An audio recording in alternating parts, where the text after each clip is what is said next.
You know, it's interesting. The day the president won officially that night, which was Wednesday early morning, I should say, we came on the air. I guess that's yesterday evening, and what did I say? There's going to be no dictatorship. There's going to be no Hitler. There's going to be no using of the military to kill people who disagree with you. That none of that's going to occur. There's not going to be any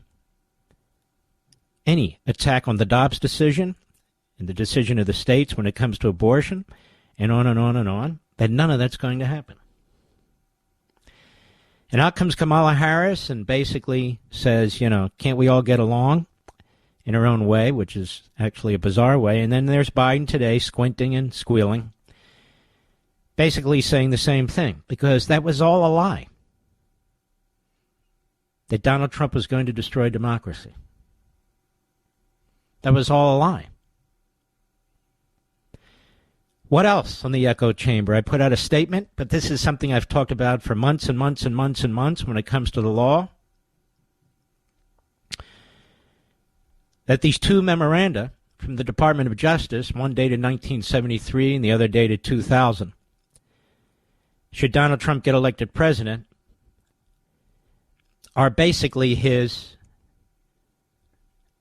I don't want to say bulletproof vest, but you get my point. You cannot indict a sitting president, but it's more than that. When you read those opinions, as I probably am the only one who has, they go much more broadly than that. Basically, the entire problem, they say, with indicting a sitting president, and that is Donald Trump will be a sitting president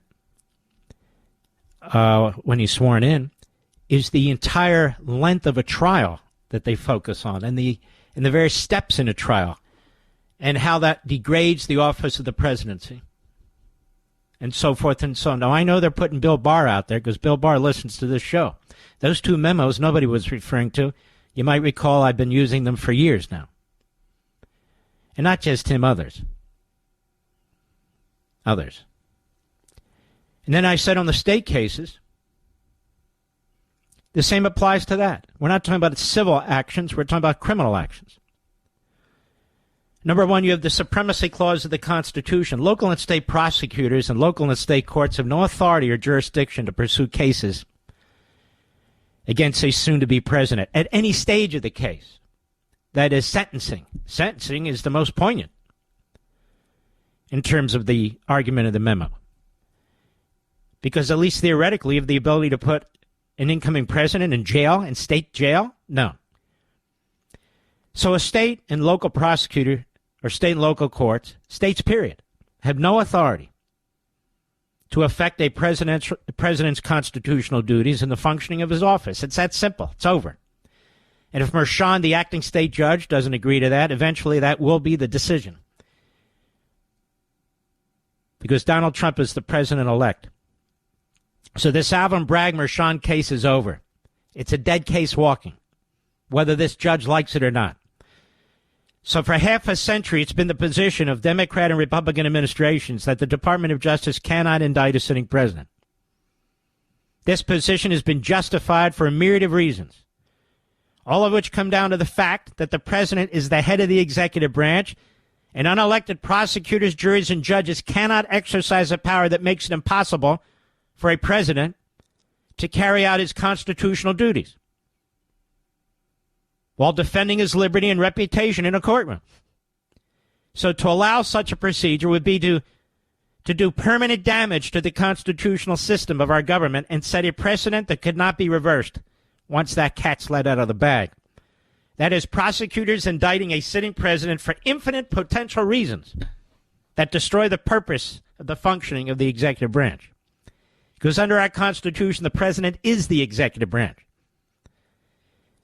Now, the issues come up as to whether the same principles of non-prosecution, as I underscored yesterday, would apply where the charges are brought by a state or locality. After all, it's been argued, and it's been argued by law professors, former federal prosecutors, everybody and their mother, that the Department of Justice jurisdiction is federal, not state. Now, I've straightened this out on Fox, I've straightened it out on Blaze, and I've straightened it out here, and now finally some of the backbenchers, they've learned how to regurgitate it. and they pat themselves on the head. Look what I figured out. They figured out nothing. Bill Barr has always been an obsessive listener to this program. So it's good that I can educate a former attorney general, among others. Among others. We don't operate with reverse federalism, is what I call it. That is, where states and localities have the power to influence a federal constitutional office. That's preposterous. And yet that's what's going on here. So the judge, Merchant, should dismiss the case with prejudice, and it's over. These cases won't survive, the federal and the state cases. Just a matter of time. Because since it is, and is, the position of the federal government, all administrations, all departments of justice, both parties, all attorneys general, that you can't take criminal actions against a sitting president that can affect his presidency, the office of the presidency, the executive branch, and sort of reverse the decision of the people to vote for this person, or diminish his reputation or character as he's dealing with foreign powers and issues of war and peace, then clearly a state or a local DA does not have the power to do exactly that. First of all, they don't have the jurisdiction under the Supremacy Clause. That's number one. So everything's changed. I would argue that President Trump could have reversed all this at the Supreme Court anyway, but everything's changed because now he's the elected incoming president of the United States. So you're Judge Merchant and you're sitting there. What are you going to do? You're going to say, you know what, I'm going to put an ankle bracelet on you? No. That'll be challenged in federal court and killed, and if they need to get to the Supreme Court, they should use one of the common law certs that I've talked about at length, and it'll be finished. It'll be over in no time. No time. So they have no way out. They're boxed in. Merchant's boxed in New York. All those courts are boxed in. Again, on the criminal side, I can't speak to the civil side. It's a different thing according to the Supreme Court. But we're in the weeds enough. And over at the Department of Injustice, they realize they have nothing. There's nothing they can do. This is why they were all in a rush to try and get these cases going before the election, and they hoped to get him convicted at the federal level and in jail before the election. That's why they were in a rush. They did that in Manhattan without the jailing part, rushed to get the convictions in a Stalinist trial with a Stalinist jury and a Stalinist judge and a Stalinist prosecutor, in my humble opinion. Now we're in the sentencing section. Well, Mark, that's not, you can't indict a former, it has nothing to do with that. They say you can't indict because the indictment triggers the process, the entire process, all the way up through sentencing. And so now they're at sentencing, and what's the judge going to do? I sentence you, you pay this, you didn't know. And I happen to know for a fact President Trump's lawyers are on top of this now. But this is what I've discussed with you behind this microphone, on Blaze and on Fox now for almost 2 years, right, Mr. Producer? It's been something like that. This is why I've discussed, this is why I walk you through these things, because they do matter. They make a big difference. So you've got the Supremacy Clause, you've got the Department of Justice memos, you've got basic jurisdictional issues, and yet they still brought these cases. They were hoping he would lose.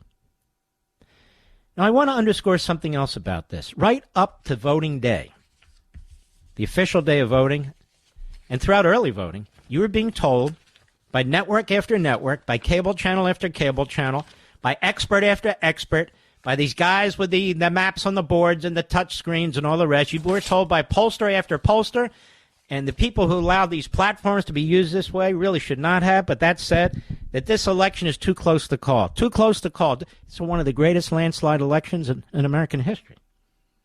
So they were all wrong. Donald Trump is not going to use the military to kill anybody. He's not going to have concentration camps. He's not going to arrest journalists on TV.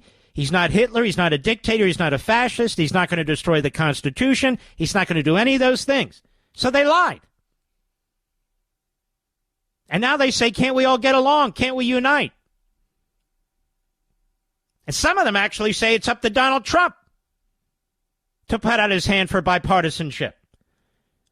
And so I ask myself, aren't you tired of being lied to by the media? Aren't you tired of being lied to by the Democrats?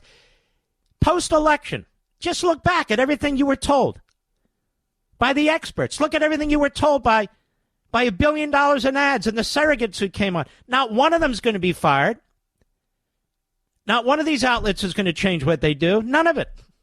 None of it's going to be changed. And so I'm thinking to myself, what's going on here? Comcast owns NBC and MSNBC. This is Comcast's responsibility when it comes to those networks. They own them. They own them. These major corporations that own CNN, these major corporations that own MSNBC, NBC, ABC, CBS. ABC is owned by Disney. It's owned by Disney. CBS is owned by Paramount. Hollywood, owned by Paramount. NBC is owned by Comcast. I believe Time Warner, if I stand corrected, so be it, Time Warner owns CNN. And, of course, MSNBC is also owned by Comcast. Basically, 3 or 4 mega corporations that put these hosts on, that put these phony journalists on, that put these programs on, that preach hate, poison, viciousness, spew lies. 3 or 4 corporations. Think about it. And one other thing. I love these people who go on TV, including my beloved Fox, who tell us that elections have changed forever now because of podcasting. Podcasting is very important. I happen to be a big proponent of it. But they always ignore the 800-pound gorilla who's sitting right in front of them. You know what the 800-pound gorilla is, Mr. Producer? It's conservative talk radio. What did we do election night? People in their cars, in their trucks, with their radios in their cars and their trucks. 300 million vehicles with radios, and the media ignores conservative talk radio.